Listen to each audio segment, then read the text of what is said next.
Okay. Hello, everyone. Thank you for joining us over the lunch hour to have a conversation about building meaningful connections in an online world. In partnership with the annual Bell Let's Talk campaign, York University is trying to help end the stigma around mental illness by sharing thoughts and experiences and support through virtual events and on social media. We encourage you to attend other events offered not just during the campaign, but also throughout the year as they arise.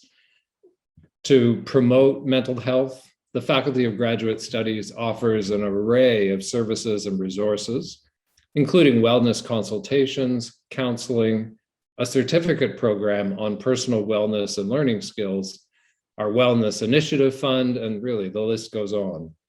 So during this session, check the chat section for links that will appear over the course of the event. Now, before we delve in, I would like to rightfully acknowledge the land where our university resides. York University recognizes that many Indigenous nations have long-standing relationships with the territories upon which York University campuses are located that precede the establishment of York University. York University acknowledges its presence on the traditional territory of many Indigenous nations. The area known as Takronto has been caretaken by the Anishinaabe Nation, the Haudenosaunee Confederacy, the Huron-Wendat.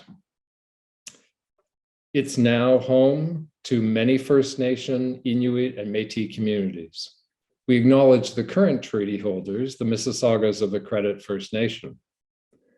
This territory is subject to the Dish with One Spoon Wampum Belt Covenant, an agreement to peaceably share and care for the Great Lakes region.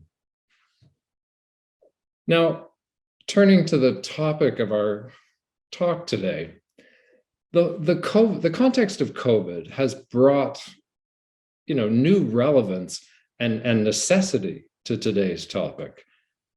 As a consequence of public health restrictions, physical restrictions that came into place, we also realized the social restrictions and isolation, and for many people, loneliness, which digitally connected technologies, Zoom and FaceTime, texting and so forth, those technologies can mitigate that isolation, can mitigate loneliness.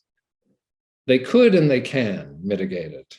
But for many of us, for instance, I had to learn how to learn in this new online and remote environment. I learned how to buy groceries online. I even learned how to complain effectively about whoever it was that chose, that head of broccoli and the wrong can of tomatoes again and again and again. But learning how to be social, as well as the fact that both the ephemeral and the intimate social were necessary. Learning that was less easy. Learning how, where, and when to reach out, learning how to trust and risk vulnerability in a mediated environment, let alone on camera, those weren't easy to learn. Those weren't easy to do without help. And the conundrum, beyond just an irony that I had, was that I needed to reach out. In order to get the help, I needed to reach out. Which is why we have with us today Aziza Kajan from FGS Wellness. Now, Aziza is our grad counselor and a registered social worker with a master's degree in social work and experience in the field ranging from research, program development, and education to the provision of psychotherapy services to diverse clientele. Aziza's clinical philosophy emphasizes the importance of self-determination, the social determinants of health, and the impact of intersectionality on our identity.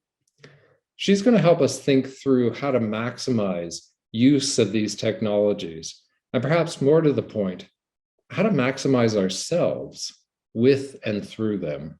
So let me introduce to you Aziza and turn it over to her. Thank you, Tom. That was so lovely. I really appreciate the introduction. If you all could just give me one moment, because I'm going to try and properly share my screen. Give me 1 second. And can somebody, I can see only one video, actually I can see you, Tom. Can you give me a thumbs up? Can you see my screen properly? Okay, awesome. I'm just going to rejig a few things and then we're going to get started. First and foremost, welcome back to everybody who was here last week, and welcome to all the new people who are joining us. I'm so sorry about last week and the tech issues that we had. We're okay. We're going to get through it today. I have like a lot of confidence in everything and it's all been sorted out. Let's just get started. We have about 50 minutes together, so I'm not going to introduce myself any further than what Tom has already done. But again, my name is Aziza. I'm a graduate student counselor here at York. The first thing we need to talk about is technology. How do you actually use the annotation feature on Zoom? We're going to be using this about 3 times during the presentation. So you have to find this little bar that says you're viewing Aziza Kajan's screen. It should be at the top. It might be at the bottom if you've moved it yourself. You're going to hit view options. You're going to click annotate. Please click the text option. It sometimes auto sets to draw. Don't draw your responses. It's too hard. It's too hard to read. It takes up so much space, and I know your answer is important, but we have to leave space for everybody's answers. Something to keep in mind as well with the annotation feature is when you click on the screen and you type your response, you actually have to click outside of your text box so it actually loads. So last time there was a little bit of an issue with the annotation feature. I'm not sure why. Worst case scenario, if it's not working, I'm just going to direct you all to put your responses in the chat. As far as I know, I can see the chat. If you don't want to put your response in the chat so everybody sees it, you can always just send it to me personally and I can read it out loud. I read out the annotations anyways, but I won't read out your name if you want it to remain as anonymous as possible, of course. This is the extent of my tech knowledge. If you do have any questions, Dean introduced himself. Ellen Spencer is here. I think Anessa is here as well. So if you do have any questions, please direct it to either Ellen, Anessa, or Dean Taylor, and they can help you out. I won't be very useful in that situation. So if you want to turn on your annotation feature, we're just going to jump into it. My question for you is, what does a meaningful connection mean? And you know how sometimes when you're in like a classroom setting or like a workplace setting and somebody says there's no like right or wrong answer, but deep down you know there's kind of a wrong answer. There's actually no wrong answer to this. I genuinely just want to know, what's the first thing that comes to mind? Is it a person? Is it a feeling? Is it like a particular situation? Don't think about like what it technically could mean or what broader society would deem as an appropriate answer, but what just comes to mind for you? And I'm going to give everybody a second to add to the slide again. Hit, oh, and it's showing up. Amazing. Annotation is working. Fantastic. So I'm just going to start reading. Somebody says depth, a feeling of safety, intimacy, vulnerability, transparent connection. Amazing. I really value transparency, personal life, professionally as well. Reciprocity. Some of them are overlapping. So what my job is to do is to actually move them around so we can all see them. Honest connection, being recognized, absolutely, being seen and heard in what we're going through. No judgment, big one. I've yet to feel connected to somebody that I feel is negatively judging me. Open without judgment, again, ×2. Feeling comfortable enough to share a personal story with somebody. Somebody also says a relationship with another person where you can be the person you are in your head. Yes, being your true, authentic selves. If you see me looking away, by the way, I have 2 screens, so I'm just looking at my second screen. Feeling valued and appreciated. I see a little heart beside the yellow text of feeling like you can be your authentic self or who you are in your head. Authentic, not performative. Absolutely. Being performative is exhausting and it does not feel meaningful.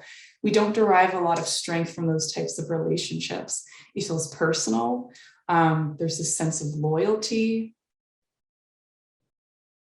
Somebody put vulnerable again. I see some hearts beside feeling valued, appreciated, being recognized. Is another heart beside the safety thing. These are amazing answers. Thank you. Being yourself, 100%, that authentic piece. Not feeling like you need to hide who you are. I love that everyone's using like the sticker option. That's fantastic. You can do that as well. If somebody's put something up there that you really resonate with, just do that as well. This is fantastic. Thank you all. Anything else? I'll give this maybe like 30 more seconds. Oh, somebody wrote meaningful means real. Absolutely. I do apologize if I maybe missed reading one out loud, but I think I got all of them. Results in an experience I'll remember. Yes. I think about like, you know, I had somebody once ask me, it was a very deep question. They said, what's the meaning of life? And I was like, I don't know, but what's meaningful to me is when I feel connected to people. All the moments in my life that I remember the most are ones where I really felt like I was connected to a person, and my brain just put a really solid timestamp on it. Inner child can play. Yeah, it's like the inner part of yourself that's really authentic. Based on experiences, helps with my anxiety. Yeah, like an alleviation of difficult feelings. Feeling important to someone. Yeah, humans want to feel important. We don't like feeling like we don't matter. We're going to talk about that. It's actually incredible like how much this information pertains to all the definitions of research we're going to be talking about. So all of you are already a step ahead. Someone to go for sanity. Yeah, sometimes we need to go to somebody who just like brings us down a few notches, that can ground us, bring us back to reality, maybe when we feel like we're spinning a little bit. This is amazing. Someone with EMPT, I'm thinking you probably meant to write empathy. Empathy, yeah, absolute empathy. Because empathy is lacking judgment. That's what's so meaningful about it, is it's feeling like people are really standing with us in our suffering and they're not judging us for it. This is amazing. I have to like erase all of this to move to the next slide, and I really don't want to, but I have to. I'll give it maybe like 10 more seconds and then we're going to move on. If anybody wants to add something, just maybe a last minute thought.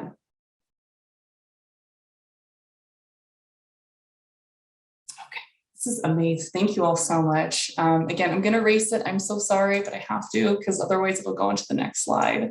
But thank you, everybody. That was just fantastic. Okay, so the reason why I wanted to start with everyone's personal definition of a meaningful connection is because as we go through the information, what I really hope you can do is to honor your own ideas of what this all means.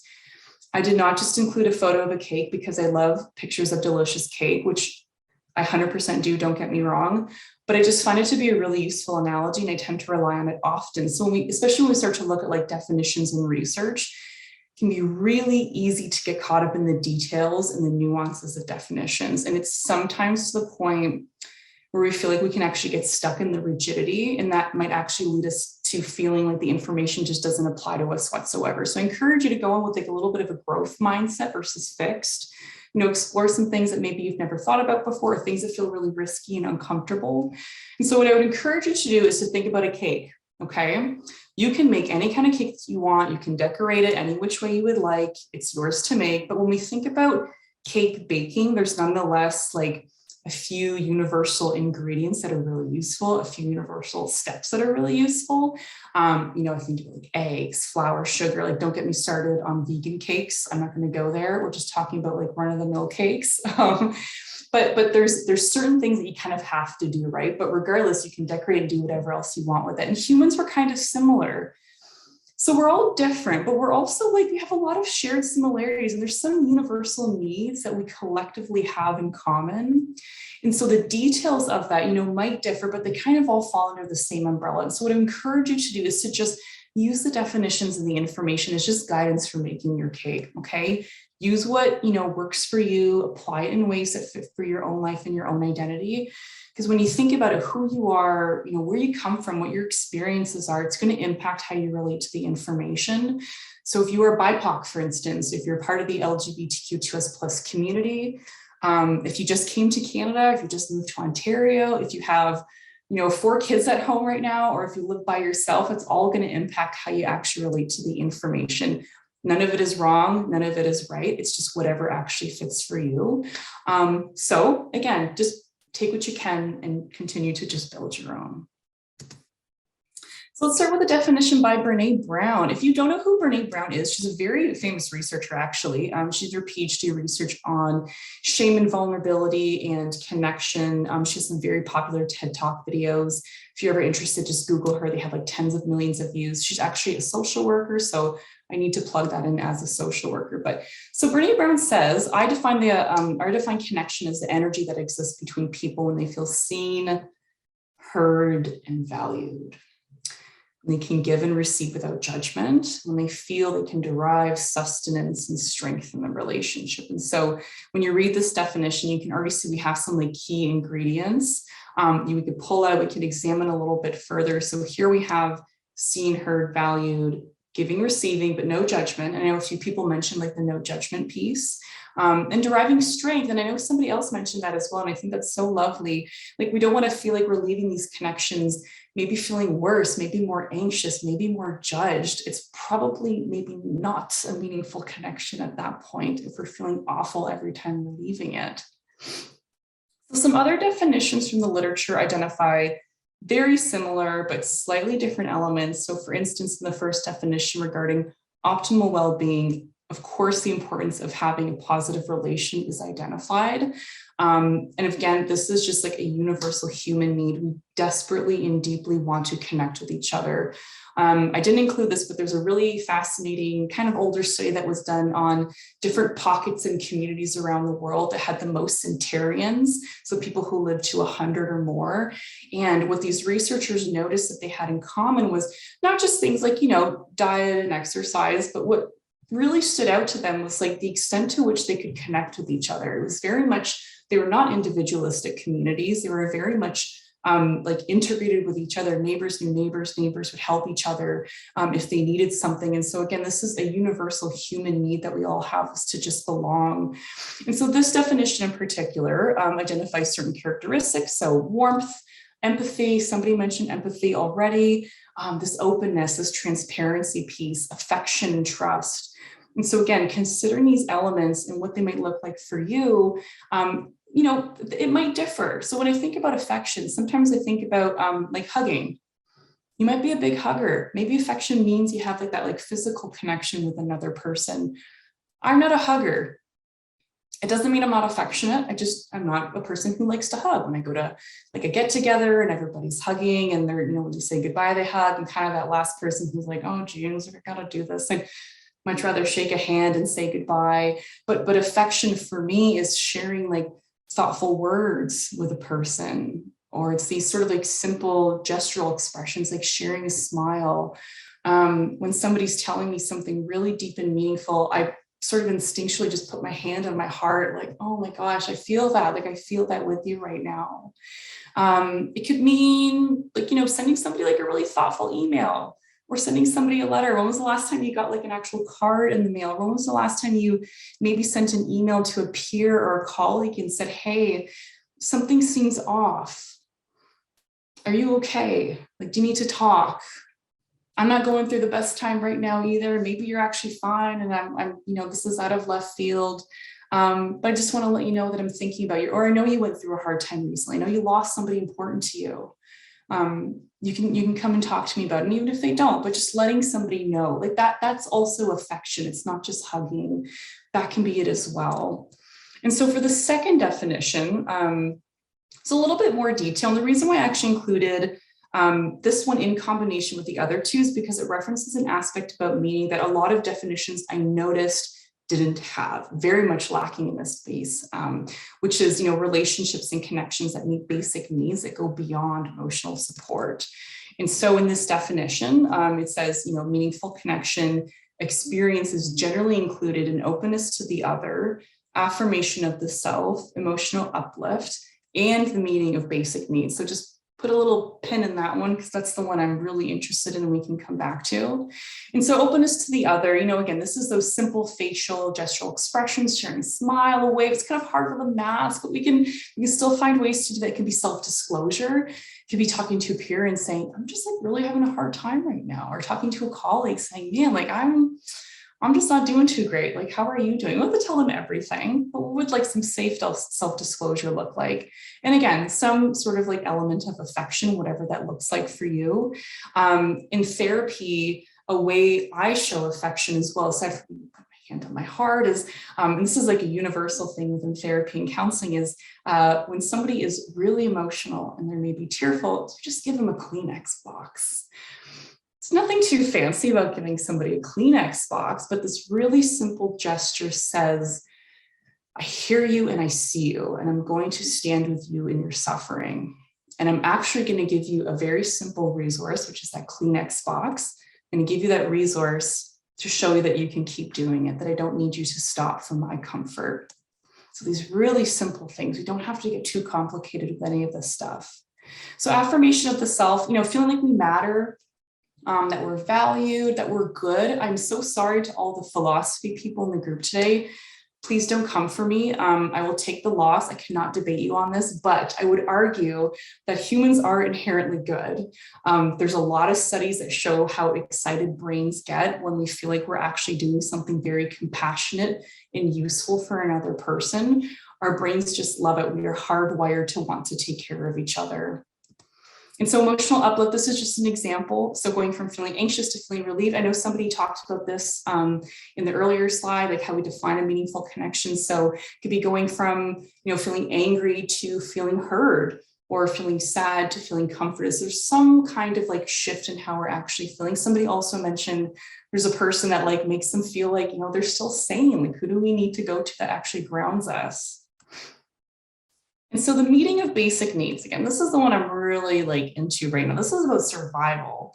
This is about feelings of safety. I know people mention safety, security, autonomy. So choosing if, when, how we help people, helping others just because. So these acts of altruism. Someone, you're just buying you coffee in the drive-thru. I don't know if you've ever experienced that when you're in the line at Tim Hortons or Starbucks, and you find out that like your meal or your drink was actually paid for, and it feels good that the person didn't actually get anything out of it aside from feeling nice for doing something. But it feels really nice just to know, like, oh, if someone just did that for the sake of doing it, they're not really going to get anything out of it. Relatedness, so feeling like we belong, we can connect to the group around us, not feeling like an outsider, not feeling like an other, not like a them, but feeling like we actually belong to our community, whatever the community is, school, work, the community that we actually live in, our religious community, but also feeling competent. So feeling like how we help actually matters and makes a difference. And so when you think about this idea of meeting basic needs, some of the meaningful connections we may need, it might not actually have a whole lot to do with emotional well-being. It actually might have to do with something really tangible and resource related. So if you find maybe something feels like it's missing, but you keep telling yourself, well, I have this great group of friends, so I don't know what my problem is. Why don't I feel okay? Maybe it's just not enough. Maybe you need a connection that goes beyond that.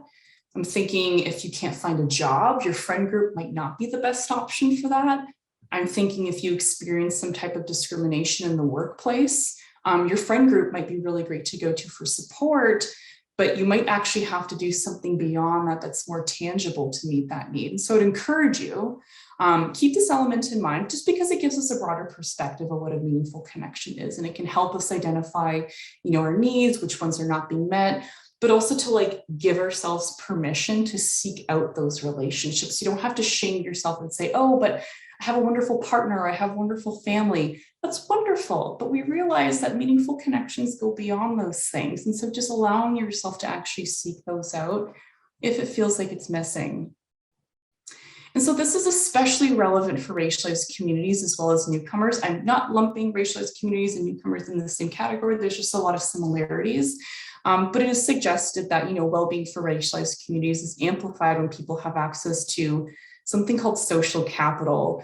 This is one definition of social capital. If you search on your own, you're going to think this lady has no idea what she's talking about, but it's just because there's no one agreed upon universal definition. This is just one, and I chose this definition because it just seems to be the most relevant for what we're talking about.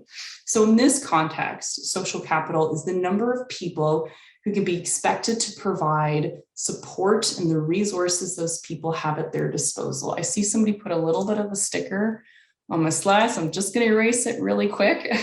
So it's a number of people, again, providing us with support and the resources those people actually have access to. And so I really like this infographic because it gives us a really nice idea of like what social capital actually means. And it might mean having like really wonderful micro level relationships. Maybe we need broader macro level relationships. And I really like what this identifies in terms of like, maybe it's about diversity, it's about citizen power, participation, again, feelings of safety within communities and institutions. And again, it's not just about having friends that you can talk to when things feel difficult, or, you know, if you need some of those like earlier elements, like warmth and empathy, but it's also about having access to connections that are meaningful because they provide you with important resources. Excuse me. Family doctor could be an important resource, maybe like a network of people or an institution that provides you with the opportunity to be like financial needs, you know, feeling empowered in decision making, something that's important to you, feeling safe in your community. And the reason I really wanted to highlight this is because there is an inherent discrepancy in privilege when we look at racialized versus non-racialized communities. You know, what resources are accessible, maybe inaccessible, what types of experiences are afforded to one group versus another. And of course, is having an impact on how people navigate their lives and their sense of well-being. And again, this is also really important for newcomers. If you think about the difficulty associated with moving and immigrating to a new country, that difficulty was likely amplified in the pandemic because there's a lot of uncertainty with how things are going to be. Planning for the future is incredibly challenging. But also the pandemic has made like a potentially isolating experience that much more isolating. You don't have all these like orientations that you could have gone to, or these ways to meet new people or to make connections with like important resources, you know, knowing where you can actually access something. And of course, the research suggests that the more social networks somebody has access to, the more resources they have access to as well. And that makes perfect sense. It also states that, you know, instrumental and informational supports may be especially important, especially with meeting survival needs, but they also might be less readily available than these emotional supports. And so I also think about how, you know, a lot of systems within Ontario and in Canada are really hard to navigate. I worked in healthcare for many years and English is my first language. And so I deeply struggle sometimes with navigating the healthcare system. I sometimes don't know who to go to. Referrals get lost. Who signs this? Who signs that? How do I actually print these things off? Where am I going? How do I set up certain appointments? And so sometimes when these things get really overwhelming, what we do is we pull back and then we don't want to do it at all. And then you're kind of left, again, not getting your needs met. So in summary, knowing people, having networks that can connect us to important resources, that is a meaningful connection because they help us address needs that maybe are necessary to our sense of survival and our sense of safety. So if you want to turn on the annotation feature again, my question for the group is, now that we have like a little bit more of like a broader understanding and you've all sort of thought about like, you know, what does a meaningful connection mean to you? If you were able to experience a meaningful connection in the pandemic, what elements made it meaningful? Was it empathic? Was it non-judgmental? Did you get a resource that you really needed? But how did it make you feel? You don't have to write a lot, just maybe like a couple words. Did you feel heard, understood? Like what actually made it so meaningful for you? So again, two parts to that. Elements that made it meaningful. How did that actually make you feel? I'll give everybody a few seconds to just add to the slide, and I'm going to make sure that if things are overlapping, I will move them around so we can all read it. So somebody wrote being available. Somebody wrote help. You can expand on that if you'd like. Safety to be vulnerable. Regular weekly meetings. Yeah. So some consistency. Timely response. Makes you feel like you matter. Absolutely. Being in the same situation. So fellow grad student. Yeah. So just feel like, okay, I'm like maybe not alone in this thing. Having these types of webinars were never an option before the pandemic. These make me feel like I matter. I'm so glad it does. That's amazing. Reaching out more often, initiating conversations. Okay, so I'm assuming like perhaps like people were like reaching out to you to maybe like initiate conversations. Having webinars continue because I feel like I'm assuming like isolated. Absolutely. So finding maybe like more formal ways that you've been able to connect with people like through webinars. Feeling like I have the space to be honest and vulnerable in my feelings. Yeah. Being available for help and questions. Yeah, just like the availability, even if you don't like actually pursue somebody's offer, but just like knowing that they're there can be enough. Being focused during interactions. Yes, there's no worse feeling than you're talking to somebody and their eyes are kind of going in a different direction. It's like, oh, this doesn't feel so good. Very important element. I could cry without something being wrong, and that made me feel whole. That's amazing. Turning online connections to in real life once restrictions lifted. Yes, I love that. A lot of people are apprehensive about groups. And I know we're all kind of zoomed out at this point, but I've met a lot of people who've joined the Zoom group and they've actually been able to meet with people in person. Of course, like, with proper precautions, but it does happen. Depression has hit an all-time high. Zoom has helped me connect with folks. Very good. Watching movies and group parties has, I'll let that person finish. More phone calls and FaceTime. Yeah, I've heard from a lot of people that like, it seems they've actually been making more of an effort to reach out and more people have been reaching out to them. I love this one. Watching movies and group parties has become meaningful. I do that with my friends too. We'll put on some like really corny movie and we'll all log into Zoom. We don't talk to each other. We just all watch it. And so if you make a funny comment, then you actually have people who can hear you and react to it. These are fantastic. Any more? I'll maybe do like, like another minute if people want to like add anything else. I think I see some things in the chat. Sorry, how do I add to the slide? You have to click view options beside my name up top, click annotate and click text.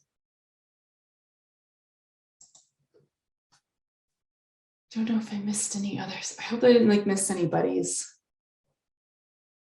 Any more people want to add? These are fantastic. I see everyone's very well like using those stickers, pointing out like which ones are really meaningful for you. It's really hard to find connections that are real. I'm struggling, and that's okay too, right? You can be honest, right? Like maybe you didn't experience any great meaningful connections so far. Maybe the pandemic has posed, a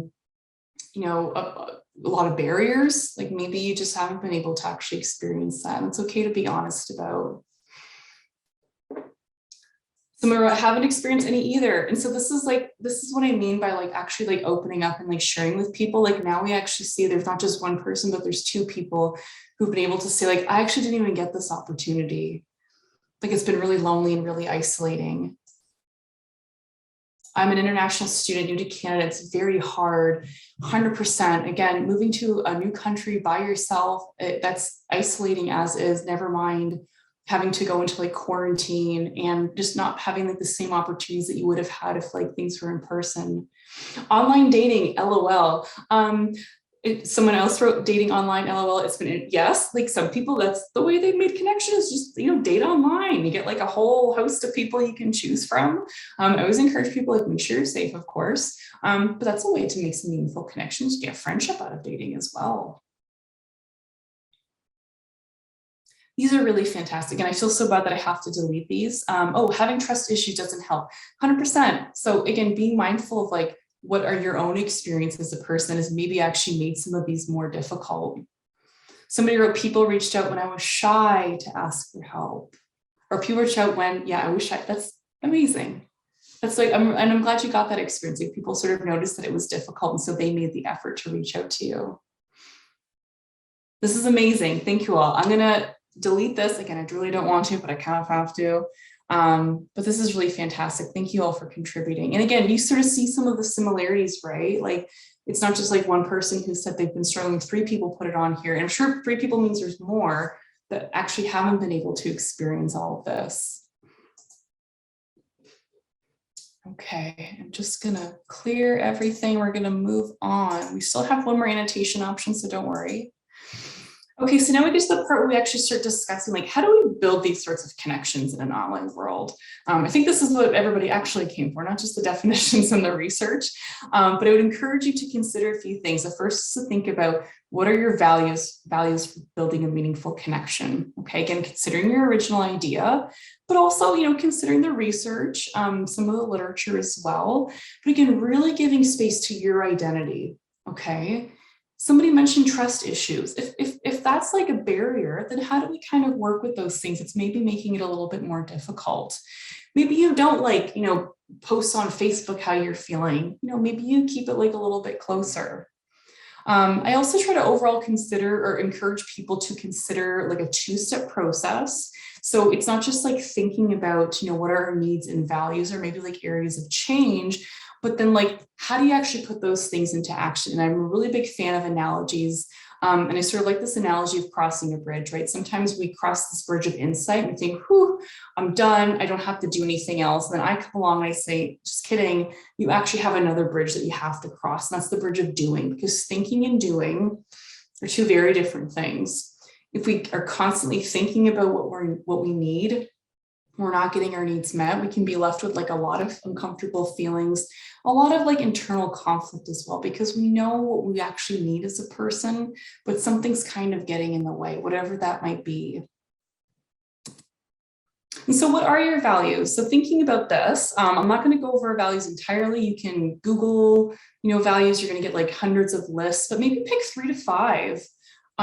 Just start small, things that stand out to you. These are things that I value. So these don't have to be important to you, but these are things that are important to me. I deeply value security.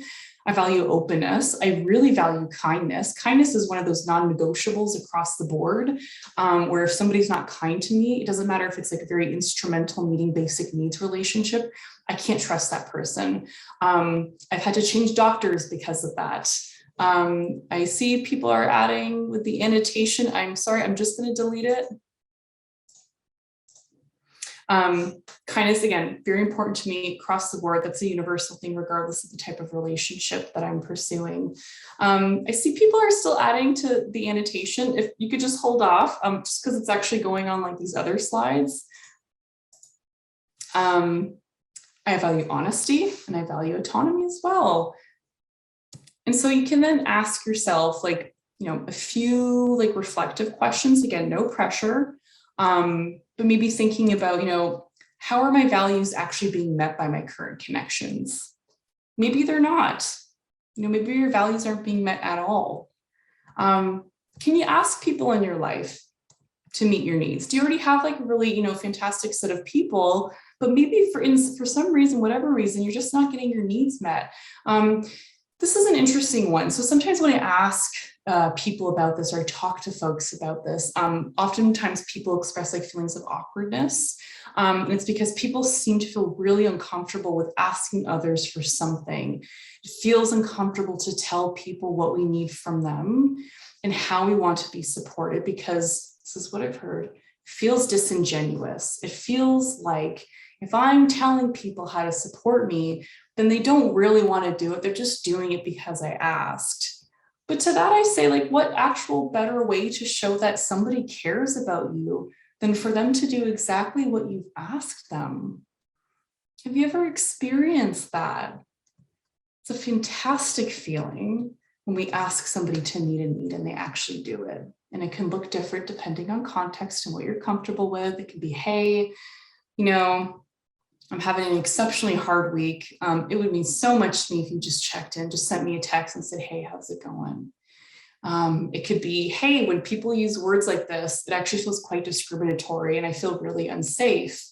Could you not use those words? And if that's something you're pursuing, who needs to support you in that process to help it feel safe? And sometimes, when we take this like very bold risk of asking somebody to meet a need, we do risk the person saying no. And so I'm not saying this as if like, if you ask for a need to be met, it's going to go great every single time and everybody's going to always meet your needs. Sometimes people say no. Or sometimes they just can't, or they don't follow through for whatever reason. So it's not an easy process.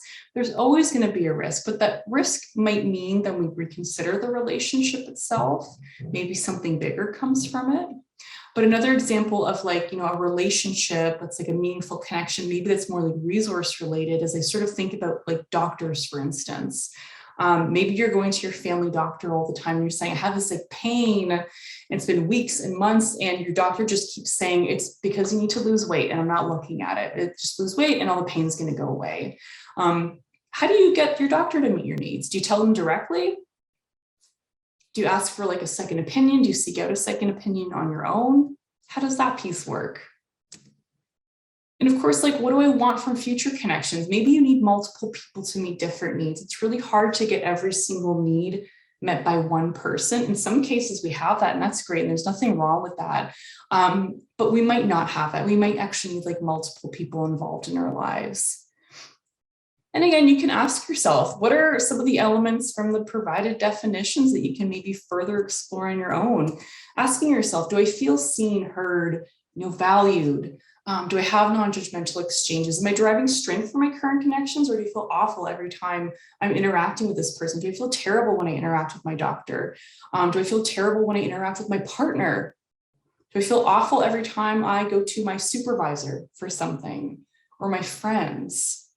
Am I actually deriving any sort of strength from these connections? Is there warmth? Is there empathy, openness, affection, and trust in these relationships? Are you getting your basic needs met? Are you able to access important resources through your current connections? What does your social capital look like? So just some reflective pieces that you can go through on your own when you're thinking about those values, and you think about what you currently have in your life and maybe what needs to just shift a little bit. And we're not overhauling every relationship that we have in our life. We're not like, all right, I'm going to get a new set of friends, going to get a new partner, going to get a new doctor. That might not be it. It might be like that question too, like, how do we ask people to maybe meet our needs? And we start small, we start slow, we build from there. Now, what might be some actionable items? So again, these are just ideas. Some of them might really resonate with you. Others might not. Just consider what fits for you. Or what I would encourage is just take a risk. Maybe there's some things that you would absolutely never do, and maybe it's time to think twice about it. Like if you really don't like the idea of joining a group, I know a lot of people are so zoomed out right now, but maybe it's like a different type of group that we do need to join that might make a difference.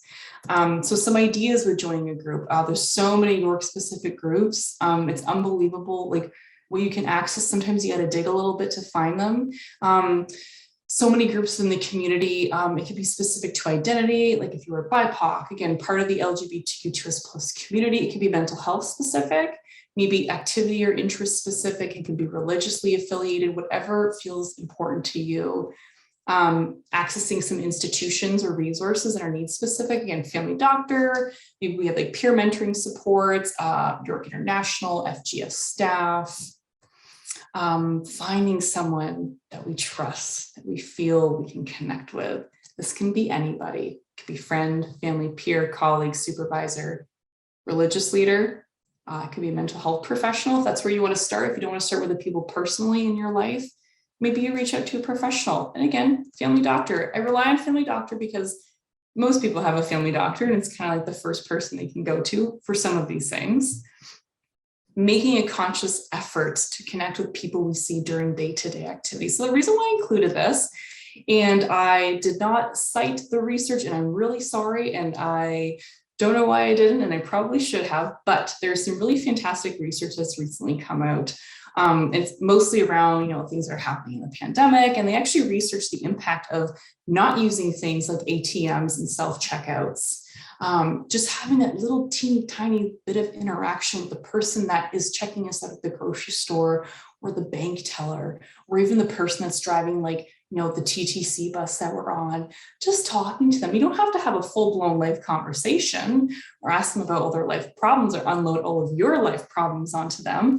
But what would it be like to just, not use the self-checkout and just say, hey, it's busy. How's your day going? I usually talk to my cashiers at the grocery store, and so far, every single time I've ever done that, they get really excited and they say, oh, you wouldn't believe it. This person said this to me earlier, and then this happened, and this happened, and this happened. And I'm like, geez, like, I hope you have a break at some point. They say, yeah. And they're always like very grateful when I'm leaving. And I can tell it just felt nice for them to like have somebody stop for a second and like really pay attention. It feels good for me. Like, it just feels kind of nice to have a little bit of a conversation with somebody that I pretty well see every week at the same time.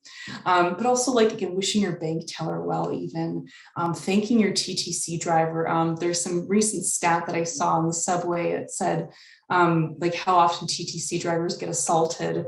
It's really awful, but what would it be like to just say like, thank you so much. Like, I really appreciate you bringing me home safely. It means a lot. I hope you have a good day. We can also help somebody in our community or help something. I'm thinking like helping a neighbor. It doesn't have to be a lot. It can be, you know, maybe knocking on their door saying, hey, I'm going to the grocery store. Do you need like a loaf of bread or something? Do you need eggs? They're maybe really low on toilet paper. If you have neighbors with driveways and you're physically able to, what would it be like to help them shovel their snow or to like dust off their car while you're dusting snow off of your car? It can be donating to a local shelter. Again, it doesn't have to be so much to the point where you're putting yourself in financial distress, but shelters always need things like toothpaste and like body wash and you know, diapers and sanitary items, Band-Aids, all these sorts of things they always need. Volunteering as well. We can volunteer in person again if you feel safe to do so, but there's also like a lot of like online options that we can pursue. Again, if it's something that we feel like we're equipped to do as well. But again, if you feel safe, you can of course like actually do something in person. And again, this has actually a lot to do with that earlier concept of feeling competent. So, you know, like how we help people actually matters in this affirmation of the self. So feeling like we're good and we're actually valued in our community, you know, and this just has a lot to do with being human. And again, sorry to like the philosophy people out there, but I really do believe humans are just inherently good. It's shown time and time again. Our brains just get so excited when we feel like we can actually do good things for people in our lives within our communities as well. So a few other items to keep in mind. Again, and these are just suggestions. Ensuring with these items that we also consciously and mindfully create time for them. So not waiting on motivation to do them, but purposely allocating time for it. I hate to be the bearer of bad news, but you cannot go through the forest of life and stumble upon the endless fountain of motivation. It's not going to happen. I've looked, it does not exist. You have to cultivate motivation for pretty well everything. So you really have to make time for this stuff. And again, don't overhaul your life. You don't have to all of a sudden talk to people every day, all day, doing all these different things with yourself. Start small. Like, what is like a 15-minute thing that you can maybe do for yourself, and just building from there, or really, again, paying attention to those values and needs. Where are the gaps in your life right now that are maybe not feeling too good? And what can you just ever so slightly do differently? You don't need to 10 out of 10 change. I don't know how to 10 out of 10 change, okay? It's not easy. We get overwhelmed and we don't want to do anything. Really, really tiny baby steps. Baby steps are still steps into the unknown, and they're still really important. You got to be consistent. It's not going to help if you like, you know, have some sort of like really meaningful interaction with somebody and it goes on for like 4 hours and you don't do it again for 2 months. It's probably not going to feel good. But finding ways to just plug it into your week, you know, one thing at a time, but being consistent. This isn't like a universal rule, but this is a guideline I like to sort of lean on, which is frequency over duration.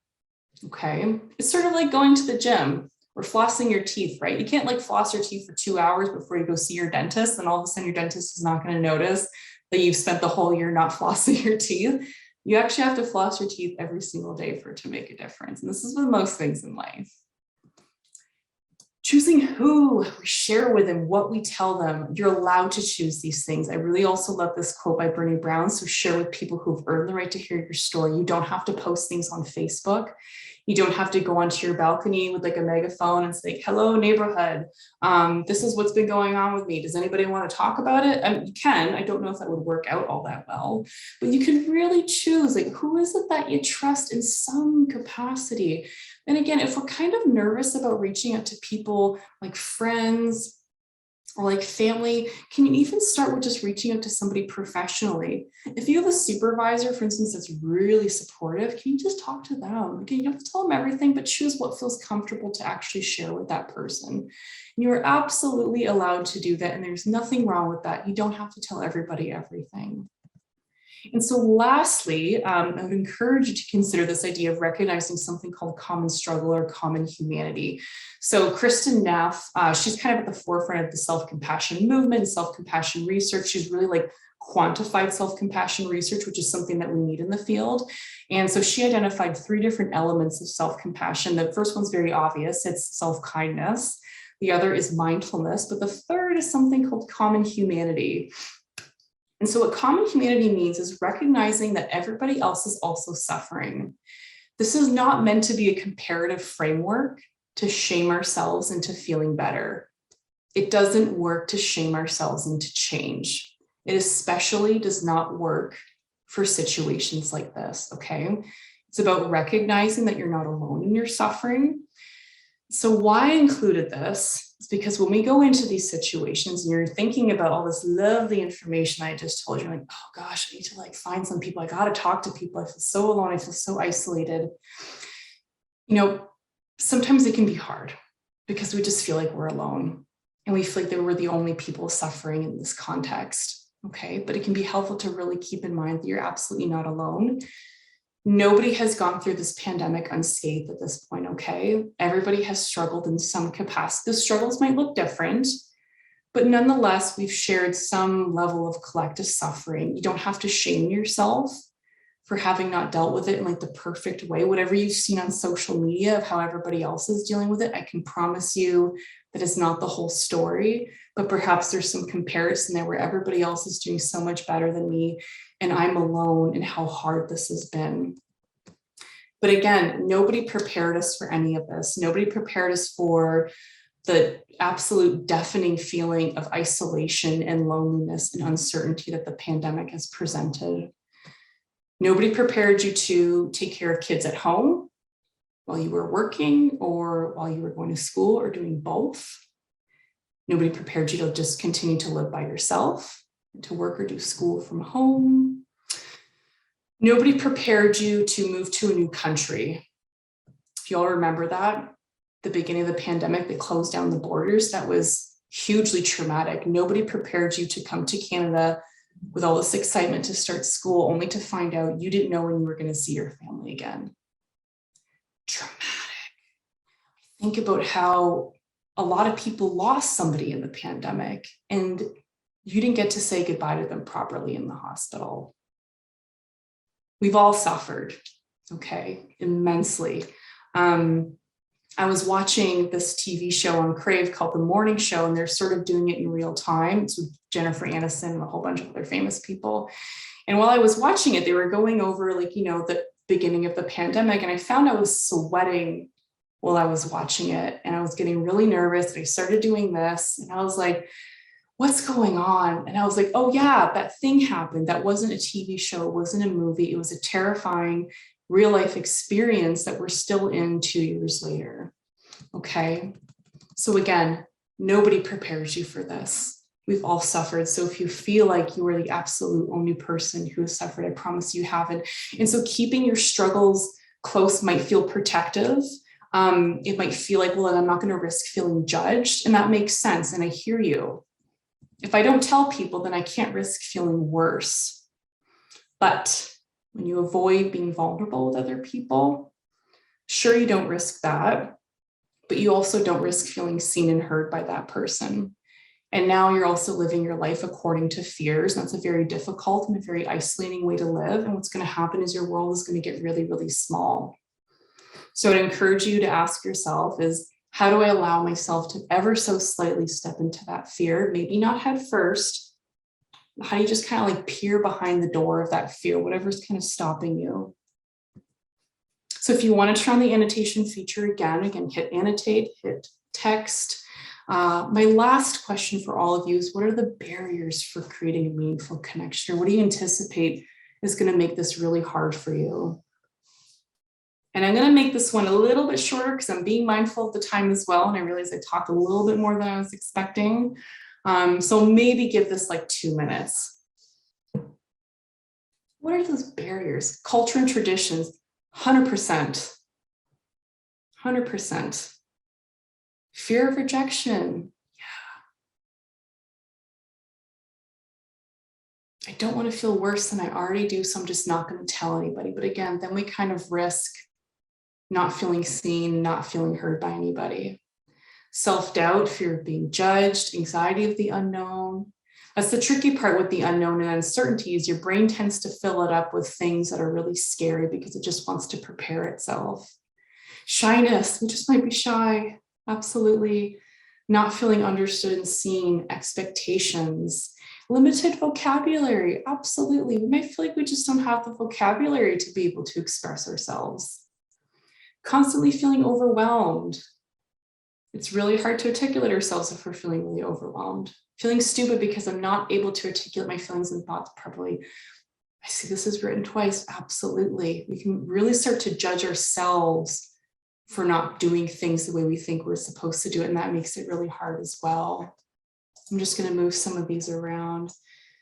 Fear of others seeing you differently, right? What is our understanding of being vulnerable? Does it, will people perceive me as weak? What are sort of like our cultural ideas around like what some of these things mean? Interrogation.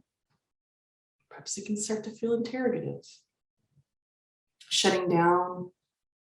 Attachment wounds, absolutely. A lot of really difficult experiences. Being bullied, 100%. Fear of being misjudged, looking crazy, absolutely. So a lot of fear of people judging us, not feeling like we can properly articulate ourselves, these cultural traditions and expectations, fear of being seen as the other, absolutely. Somehow feeling different. We don't like feeling different. We want to feel like we belong. I see there's some things in the chat. Oh,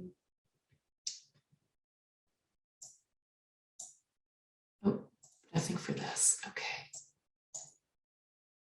Sorry if I missed any. Being on the spotlight. Yeah, it can sometimes just feel awkward to feel like somebody is directly focusing on us. Self-doubt and fear of being judged. I think I read that one. I'm so sorry if I missed any. These are fantastic. Othering by dominant culture, 100%. These are fantastic. Stereotypes. So a lot of sort of like internalized ideas of what some of this might mean. Okay, I'm going to give this maybe 30 more seconds and then we're going to move onward and upward.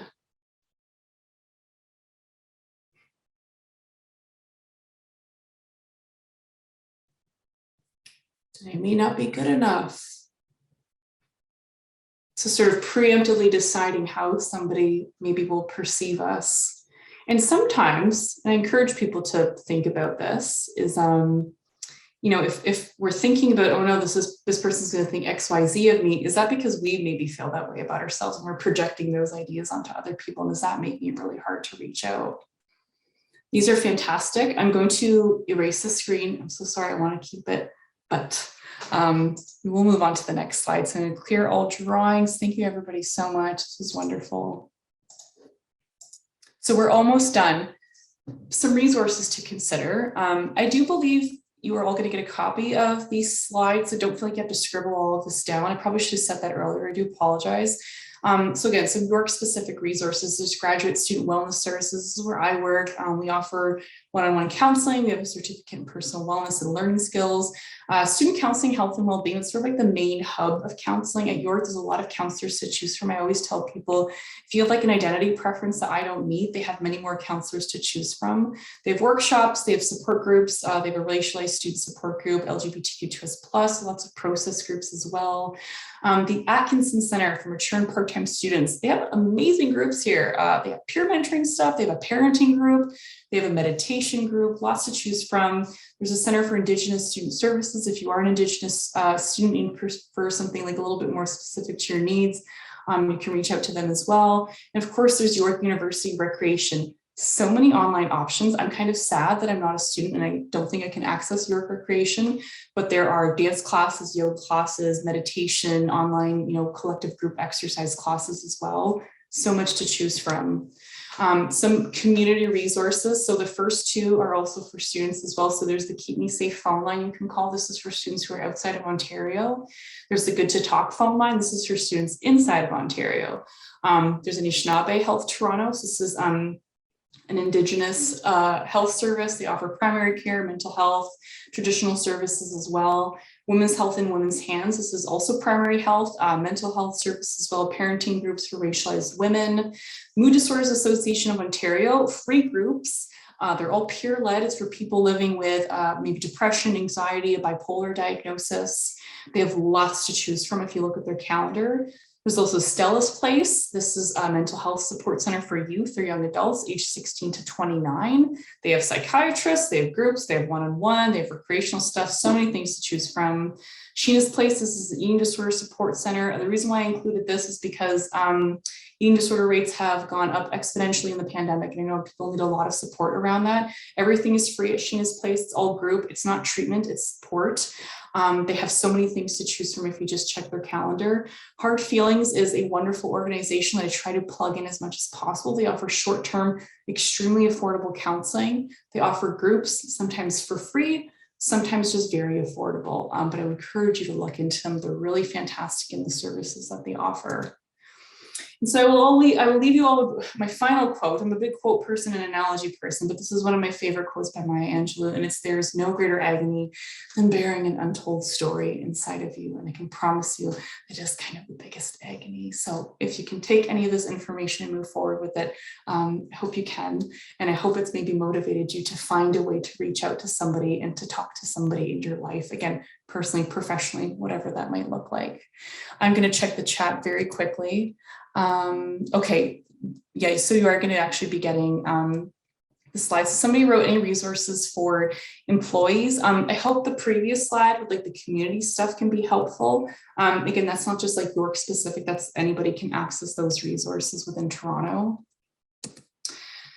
Any questions? I don't know how much time we have to like really open the floor to questions. I'm sorry, I went a little bit over time. It's my fault. That's my tendency. If you have a question and we can't answer it today, you can email the gradual@yorku.ca email. It's just a general email account, and hopefully like either myself or Dean will be able to get back to you if you do have any questions. Any questions for now? I'm gonna try to look at the chat. There's a lot of people writing in it, but if there's like a question that comes up, I'll try my best to actually get to it. Maybe what I'll do is I will stop sharing screen so I can see the chat a little bit better.